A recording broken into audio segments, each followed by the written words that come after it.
ನಮಸ್ಕಾರ ಇನ್ಫೋಸ್ಟ್ರೀಮ್ ಯೂಟ್ಯೂಬ್ ಚಾನೆಲ್ಗೆ ಮತ್ತೊಮ್ಮೆ ಸ್ವಾಗತ. ಈ ವಿಡಿಯೋದಲ್ಲಿ ನಾವು ಇನ್ನೊಂದು ಪ್ರಾಬ್ಲಮ್ ಅನ್ನ ಡಿಸ್ಕಸ್ ಮಾಡ್ತಾ ಹೋಗೋಣ.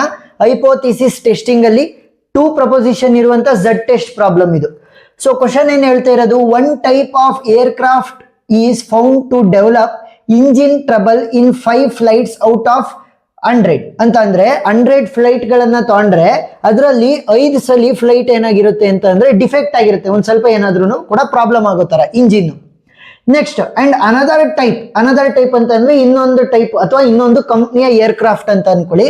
ಇನ್ 7 ಫ್ಲೈಟ್ ಔಟ್ ಆಫ್ 200 ಅಂತ ಅಂದ್ರೆ 200 ಫ್ಲೈಟ್ ಏನಾದ್ರೂ ತಗೊಂಡ್ರೆ ಅದರಲ್ಲಿ 7ರಲ್ಲಿ ಡಿಫೆಕ್ಟ್ ಬರುವಂತ ಸಾಧ್ಯತೆ ಇರುತ್ತೆ. Is there a significant difference in 2 type of aircraft so far as engine defect is concerned, test at 5% significant level. So step by step solve ಮಾಡ್ತಾ ಹೋಗೋಣ. ಸೊ ಇಲ್ಲಿ ನೋಡಿ 2 ಟೈಪ್ಸ್ ಅನ್ನ ಕೊಟ್ಟಿರೋದು, ಸೊ ಅದಕ್ಕೋಸ್ಕರ 2 ಪ್ರಪೋಸಿಷನ್ ಝಡ್ ಟೆಸ್ಟ್ ಇದು. Solution first ಒಂದ್ 2 line ಅನ್ನ ಬರಿಬೇಕು. ಏನಂತ ಬರಿಬೇಕು? ನಲ್ ಹೈಪೋಥಿಸಿಸ್ ಇದು ಬರೀ 2 ಪ್ರಪೋಸಿಷನ್ ಇರುವಂತದ್ದಕ್ಕೆ ಮಾತ್ರ. ನಲ್ ಹೈಪೋಥಿಸಿಸ್ ಇದೆ H0 ಅಥವಾ H0 ಇಂದ ರೆಪ್ರೆಸೆಂಟ್ ಮಾಡೋಣ. So where P1 is equal to P2 ಅಂತ ಅಂದ್ರೆ ನೋ ಸಿಗ್ನಿಫಿಕೆಂಟ್ ಡಿಫರೆನ್ಸ್, ಸರಿನಾ? ಏನ್ ಹೇಳ್ತಾ ಇರೋದು, ಈ 2 ಟೈಪ್ಸ್ ಆಫ್ ಏರ್ಕ್ರಾಫ್ಟ್ ಕ್ಯಾರಿಯರ್ಸ್ ಇದಾವಲ್ಲ ಇವುಗಳ ಮಧ್ಯೆ ಯಾವುದೇ ಡಿಫರೆನ್ಸ್ ಇಲ್ಲ, ನೋ ಸಿಗ್ನಿಫಿಕೆಂಟ್ ಡಿಫರೆನ್ಸ್ ಅಂತ. ಇದರ ಉಲ್ಟಾ ಏನು? ಆಲ್ಟರ್ನೇಟಿವ್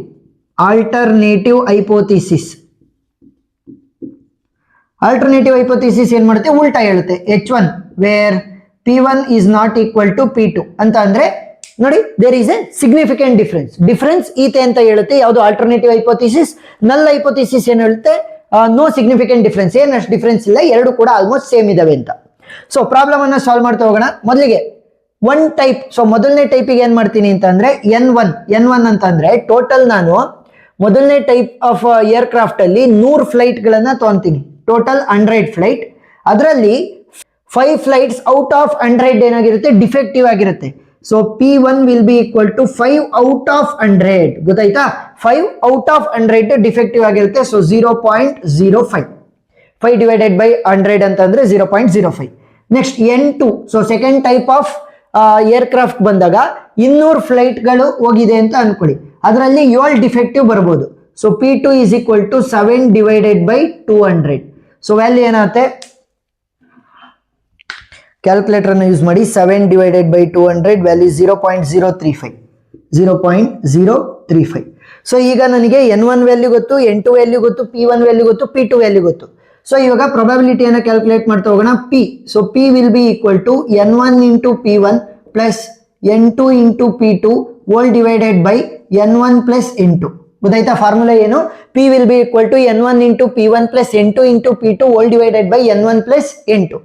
N1 ವ್ಯಾಲ್ಯೂ ಏನ್ ಸಿಕ್ಕಿದೆ ನಮಗೆ? N1 value is 100 into P1 value ಏನಿರೋದು 0.05 ಪ್ಲಸ್ N2 ವ್ಯಾಲ್ಯೂ ಏನಿರೋದು ನನಗೆ 200 ಇದೆ ಇಂಟು P2 ವ್ಯಾಲ್ಯೂ ಏನಿರೋದು ನನಗೆ 0.035 whole divided by N1 value is 100 plus N2 value is 200. So P value ಏನಕ್ಕೆ ಈಕ್ವಲ್ ಆಗಿರುತ್ತೆ? ಕ್ಯಾಲ್ಕುಲೇಟರ್ ಅಲ್ಲಿ ಹಾಕಿ ಅಷ್ಟನ್ನು ಕೂಡ 100 into 0.05 plus 200 into 0.035. So value ಎಷ್ಟಾಗುತ್ತೆ? 12. So 12 hole divided by 100 plus 200 ಅಂತಂದ್ರೆ 300 ಆಗುತ್ತೆ. ಸೊ ಇವಾಗ ವ್ಯಾಲ್ಯೂ ಏನಾಗುತ್ತೆ? 12 ಹೋಲ್ ಡಿವೈಡೆಡ್ ಬೈ 300 ಅಂತಂದ್ರೆ 0.04. So 0.04 is the P value. So Q value ಯಾವ ರೀತಿ ಕಂಡುಹಿಡಿಯೋದು? ಪ್ರೀವಿಯಸ್ ವಿಡಿಯೋದಲ್ಲೆಲ್ಲ ಫಾರ್ಮ್ ಮಾಡಿದೀವಿ. Q is equal to 1 minus P ಅಲ್ವಾ? So Q is equal to 1 minus P ಅಂದ್ರೆ Q value will be equal to 1 minus P value ಏನಿದೆ 0.04. So Q value will be equal to 1 minus 0.04 value ಎಷ್ಟು ಬರುತ್ತೆ? 0.96.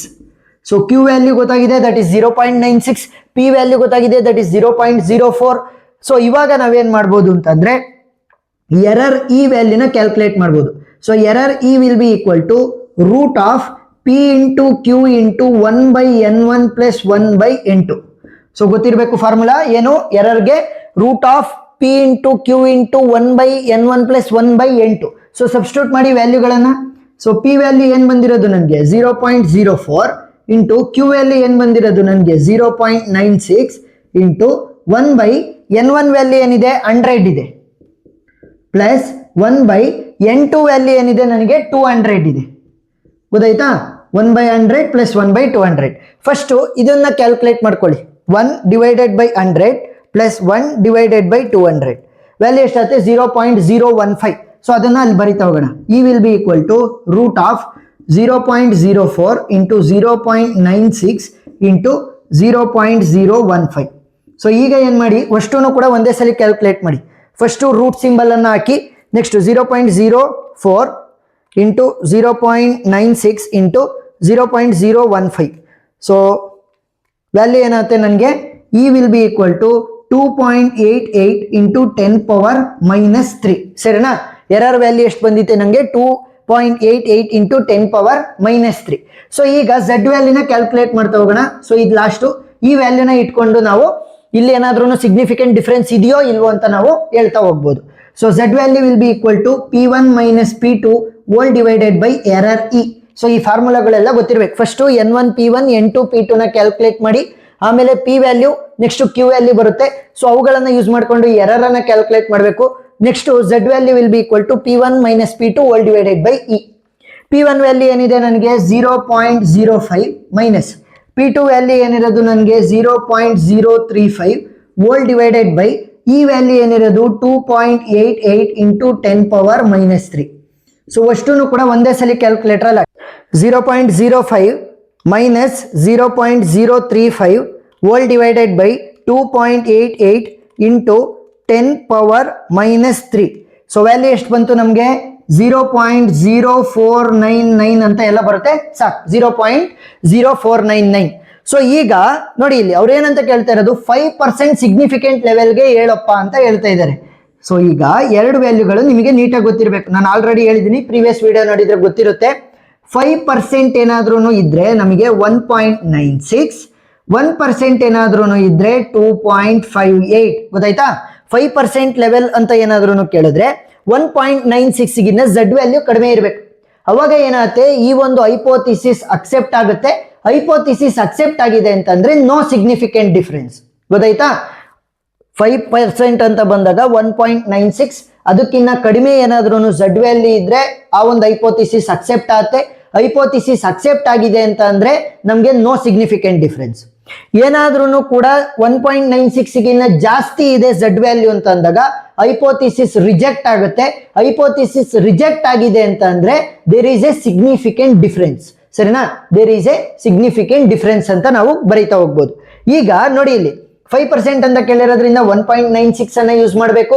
So Z value ಏನಿರೋದು ನನಗೆ? Z value is equal to 0.0499 which is less than 1.96 ಅಲ್ವಾ? Less than 1.96. So ಇವಾಗ ಏನಂತ ಬರೀಬಹುದು? Since Z value is less than 1.96, the hypothesis is accepted at 5% significance level, at 5% significance level ಅಂತ ನಾವು ಬರೀಬಹುದು. ಗೊತ್ತಾಯ್ತಾ ಯಾವ ರೀತಿ ಅಂತ? ಏನಾದ್ರೂ ಕೂಡ 1.96 ಗಿನ್ನ ಕಡಿಮೆ ಇದ್ರೆ ಝೆಡ್ ವ್ಯಾಲ್ಯೂ ಅದು ಅಕ್ಸೆಪ್ಟ್ ಆಗ್ತಾ ಹೋಗುತ್ತೆ ಹೈಪೋಥಿಸಿಸ್ ಅಂತ ನಾವು ಬರೀತಾ ಹೋಗ್ತೀವಿ. ಯಾವಾಗ 5% ಕೇಳಿದ್ರೆ, 1% ಕೇಳಿದ್ರೆ 2.58 ಗಿನ್ನ ಕಡಿಮೆ ಏನಾದ್ರೂ ಇದ್ರೆ. ಸೊ ಇದ್ರದ್ದು ಇನ್ನೂ ಕನ್ಕ್ಲೂಷನ್ ಅನ್ನ ಬರೀಬಹುದು. ಸೊ ಕನ್ಕ್ಲೂಷನ್ ಏನ್ ಬರೀಬಹುದು? ದಸ್ ಏನಾಗಿದೆ? ಅಕ್ಸೆಪ್ಟ್ ಆಗಿದೆ ಅಲ್ವಾ? So no significant difference. Thus no significant difference between the two types of aircrafts at 5% level of significance. So ಈ ತರ ನೀವು ಒಂದು ಥಿಯರಿಯನ್ನ ಬರೀತಾ ಹೋಗ್ಬೋದು. ಗೊತ್ತಾಯ್ತಾ?